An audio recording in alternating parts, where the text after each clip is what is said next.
What's up, snake fans? It's Muscle Serpent Daily time, and it is Thursday morning. And guys, I'm in my yard here.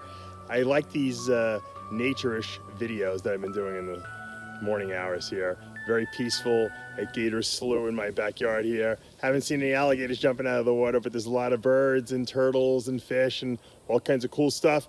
And today we're going to talk about animals that maybe are a little genetically, let's say, weird. We've all seen them, the spinal kinks and the cleft palate defects and all the different problems that can occur from incubation issues, lethal genes, just weird combinations. Well, I got one in my collection. I showed it to you last week a little bit, but it was a little deeper than I thought. So when we get into my snake room, I'm going to show you that clutch. I'll show you the parents and I'll show you what happened, and maybe we could all speculate together what might have gone wrong or what happened, because to be honest with you, I don't really even know. I'm testing out these new bifocal contact lenses, so every once in a while I see a little weird. So if my perspective on my videos the next couple of days until I get used to them changes, you know why. There I go, I'm making excuses. Now let's take a look at my Honeybell orange tree behind me here. Where is that? Ah, there it is.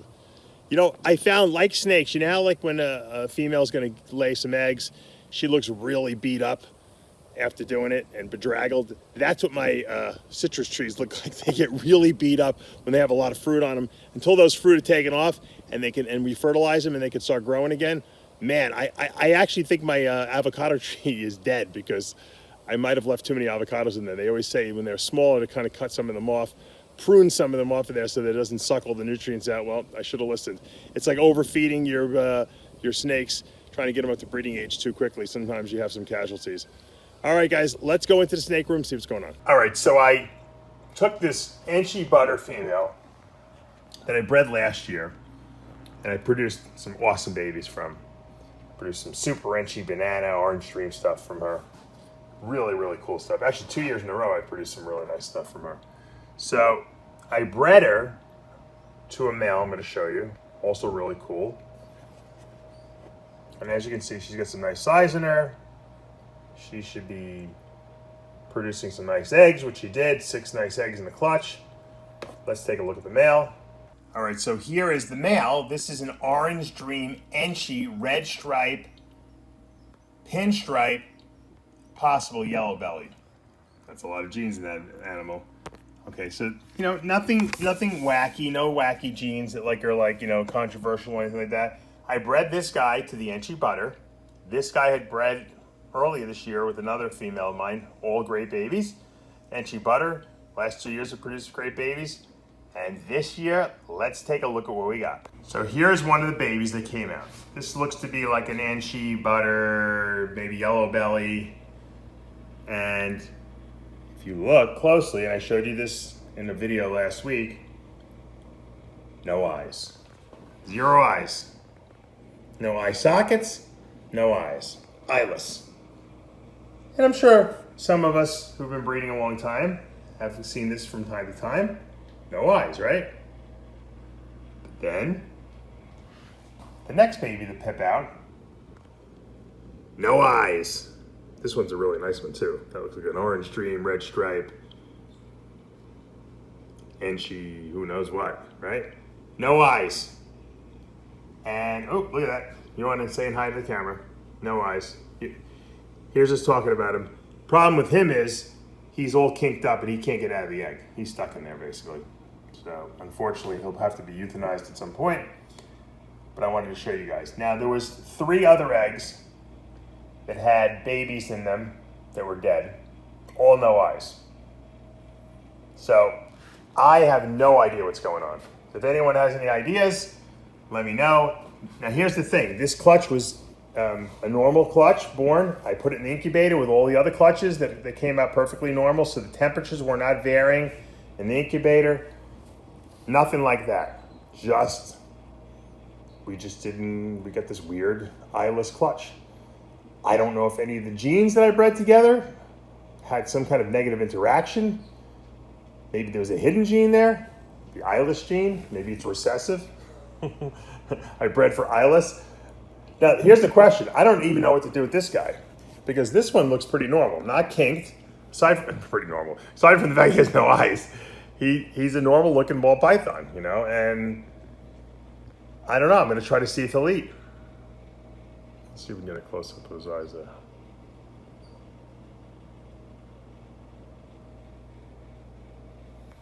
I feel bad for him, but he's pretty normal. That one in over there, this guy's not doing so good. But we might see if we have to keep this Eyeless guy just as a little pet. It's crazy, right? All of them had no eyes, with genes that we've seen before. Nothing crazy. I mean, you can see the visual aspect of the genes here. I mean, nothing like that we haven't seen. And like I said, unless there was a recessive eyeless gene in both snakes, I don't know. Any theories I'm open to. I love the scientific explanations. Let's get all you geneticists out there to kind of chime in on this. All right, this Leopard pied clown clutch shed out. We didn't hit any double recessive visuals. We didn't get the clown pied. But we got some cool pied stuff. It's possible head clown here. Really nice looking stuff. Really nice pied coloring. You know, people don't realize that when head clown definitely changes pattern and enhances coloration a little bit. I've noticed it on a lot of my snakes. So it doesn't surprise me that these pieds are super spectacular looking pieds, even though they're not clowns too. But they just have like extraordinary extra coloration to them, and their pattern's a little disrupted a little bit more. Obviously, some of these obviously have leopard. I believe this to be from what a couple of the people who watched the last video were. They told me these are super leopards, the ones with those like crazy striping. So this would be like a super leopard pied, possible head clown, 66%. Probably keep that. I mean, look at that. That's pretty clean, right? Look at those stripes and the orange in there. That's pretty damn cool. You know, look, pieds alone are cool. I've said this before. Regular pieds are cool. You throw a leopard in there, it's super leopard. That's a lot of good genes in there, you know. And God forbid it tests out and breeds out as head clown. Can't go wrong with that, right? So I'll put a few of these up for sale. You know, just for shits and giggles eventually. This is probably a ringer. That's a head pied. I thought it was a pied, but it's a head pied ringer. But there's a lot of leopard in this thing too. So it's either leopard, super leopard. Very nice. So, you know, if you guys are into leopards and pieds and possible clowns, this is a nice litter. You know, I got a bunch of babies here. I'll put them up. This one still hasn't shed. Most of these other ones have shed. I'll have to set them up in their own little tubs this week. These are the last of the clutch. I have one more in the incubator. That's it, and that's not hatched until October. So, you guys want to see a really nice hypopide? Look at this little girl. She was a 1-egg clutch. Can you believe it? 1 egg I hit the hypopide on. I think I'm keeping her. She's really, really nice. Look at those yellows. I think she's going into shed. She's eating great. I'll tell you something. The hypopides always ate well for me, the visuals. Sometimes the recessives don't. I mean, sometimes the head ones don't. But I'll tell you something. These, in my experience, the ones that I've produced, my hypopides eat great.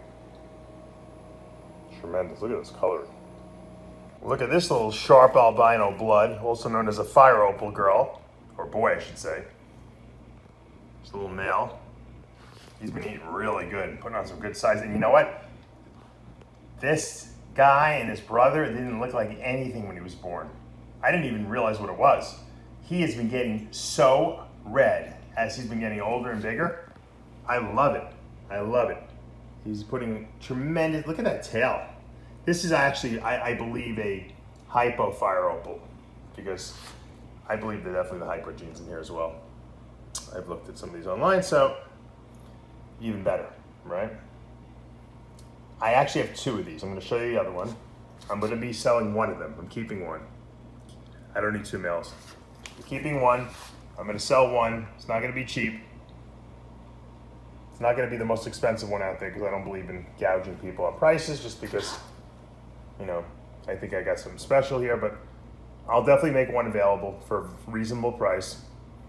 This could be a cornerstone of any boa breeding project, especially if you're into blood albinos. And the sharp albino line, you know, obviously has been the one that everyone's been trying to get into recently because it's a little more bulletproof. The calls are really nice looking. Sometimes they are a little inbred, but this guy's gorgeous. I don't know which one I'm going to keep. I'll probably give the person who buys it the option of picking which one they want. I don't care. They're both pretty awesome. I'll take. Tom Burke also used to tell me that. He used to be like, Tom, which one do you keep? What's your holdback? He goes, my holdback's the one that no one buys. They're pretty, but look at that little white stripe behind its eye. Really, really cool. And there's the brother. I'm just peeking in, just to give you guys a little peek. That's the brother also. Fire Opal, Hypo Fire Opal. Blood albino, sharp strain. Yeah, hold on. There we go. Now we can see him. Oh, little stuck shed on him. We'll have to wet this tub down a little bit so we can get that off. They both ate yesterday, so I'm not going to disturb them too much. This guy wanted to give us a little show, so I'm going to film a little more. There's just some amazing colors in there, right? Look at those reds and pinks and whites. The blood gene is an awesome gene. Add albino in there, wow.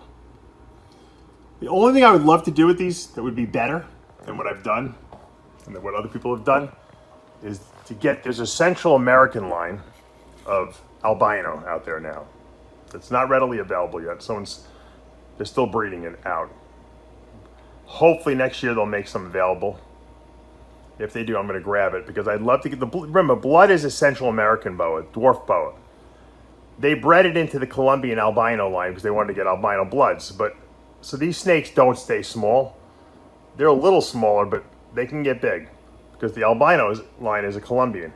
I'd love to get that Central American albino and breed it into the blood and make albino bloods from that. So we have true dwarf boas that are fire engine red. That's the goal. You've seen all my baby boas, and they're not big by any means. Look at the size of this little Scoria girl. This is actually a Scoria double het for paradigm blood. So it would be het blood, para het, we call it. Look at the colors coming in on this girl. Look at those pinks. Oh my God. And she is big because she will eat. These these Scorias are great, great eaters. It's unbelievable. You give a leopard boa a little, mouse that's too big, it will regurgitate it. You got to be really careful. These Scoria babies, they'll eat anything, whatever's left. I've been giving them like small mice now, and she's been eating them. I'm always nervous with the boas, for the first, couple months of its life. But these Scorias love to eat, and they hold it down. Terrific. I love it. And the colors, as they grow, their color intensifies. Look at those pinks coming out. I have to believe, also the reduction in pattern is probably due to the blood or the het blood influence there. We know that blood changes the aberrant or makes the saddles aberrant or irregular. Certainly, it's showing some beautiful colors here. Look at that head. Look at all that, it almost looks IMG-ish on the head, right? It looks like that increasing melanistic gene on the head, but just beautiful, beautiful, beautiful snake. This will probably be a whole bunch. I'm going to make 2 available, I decided. So, like I said, I know I keep saying in the next couple of days, well, if you're interested, you can contact me separately, but I'm going to list them on Morph Market eventually. I got to pick which ones I want to put up. All right, that was my final little showpiece of the day.